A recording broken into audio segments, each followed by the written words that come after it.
In 1912, in the good old US of A, Adolf Zucker founded the Famous Players Film Corporation. 4 years later, Zucker purchases the Canadian Paramount Theatre chain founded by N.L. Nathanson. In 1920, the company merges with Jesse L. Lasky's Feature Play Company to become one of the Big Five Hollywood studios. Famous Players Lasky Corporation. This new powerhouse opens up the Regent Theatre on Adelaide Street in Toronto, the first among many in the studio's desire to expand a large chain of theatres across Canada. And so, the Famous Players Canadian Corporation Limited is formed. This has been Cineplay, News on the March.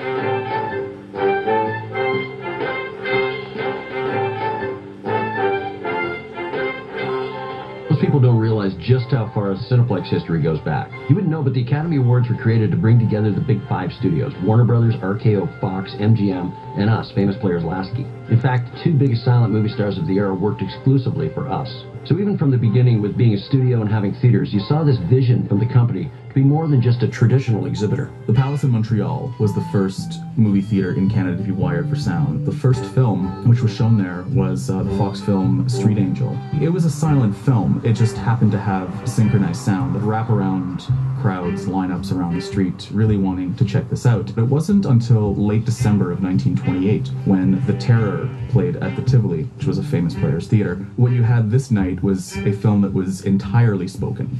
Every line was spoken. There wasn't a single intertitle. In fact, the credits were even spoken, which would seem kind of funny to contemporary audiences, but everyone was really enthralled by this. It certainly got people out because it was the next big thing.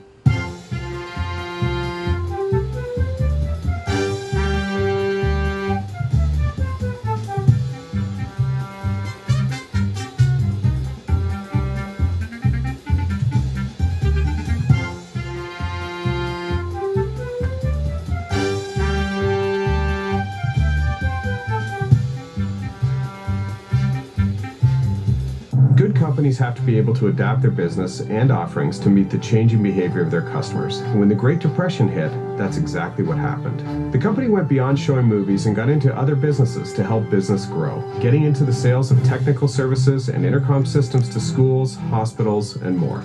But the real piece for survival was still about movies. Movies proved to be the ultimate escape. They took people's minds off their problems. And by operating nearly every theater in Canada and offering an exceptional experience, we had positioned ourselves to survive that terrible period.